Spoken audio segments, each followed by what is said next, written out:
బ్రహ్మ ముహూర్తమున ఊరూర తిరుగుతూ శక్తులను పారద్రోలుచు ప్రజలను కాపాడుతూనే ఉన్నారు. మధ్యమానగా రూపాంతరం చెందిన తర్వాత బాలుని రూపంలో కనిపిస్తూ మహిమలను చూపుతూనే ఉన్నారు. దేవతాభ్యో నమః.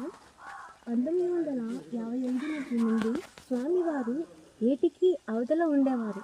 భక్తులు ఏటి దాటుతూ ఇదేంటి దాటారు. కొంతకాలానికి స్వామివారు నీటిలో మునిగిపోయారు. 1958లో స్వామివారి ఆదేశం మేరకు భక్తులు ఇప్పటి స్థలంలో మధ్యమాన స్వామిని ప్రతిష్ఠించారు. స్వామివారు ఏటికి యువతల వెలిసి ఉండగా గురువు శ్రీ దాదాపీర్ స్వామి వారు ఏటికి అవతల గట్టున వర్గాల్లో వెలిసి ఉన్నారు.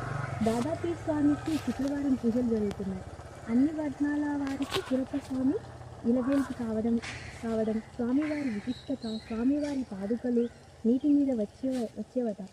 స్వామివారికి పూజా విధానం ఎలా చేయాలంటే సోమవారం స్నానం చేసి తడి వస్త్రములతో జత పొంగు పాలు కడవలతో 5 ప్రదక్షిణాలు చేయగా మిగిలిన నీరై నైవేద్యంకు సరిపోతుందంట. పొంగు పాలు మౌనంగా వండి, అంటే ఎలాంటి మాటలు మాట్లాడకుండా నైవేద్యం చేసుకోవాలి. స్వామివారికి సమర్పించాలి.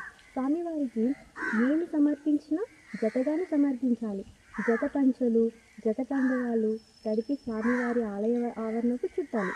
భక్తులు సోమ మరియు ఆదివారాల్లో శ్రీ స్వామివారితో పాటు శ్రీ పోలేరమ్మ తల్లికి కూడా నైవేద్యం సమర్పించడం అలనాటి నుండి కొనసాగుతూనే ఉంది. మరి మహత్యం ఏమిటంటే ఆయన పూర్వం 1448లో సగిలేరు ఒడ్డున గల కంసలపల్లెలో జన్మించారంట.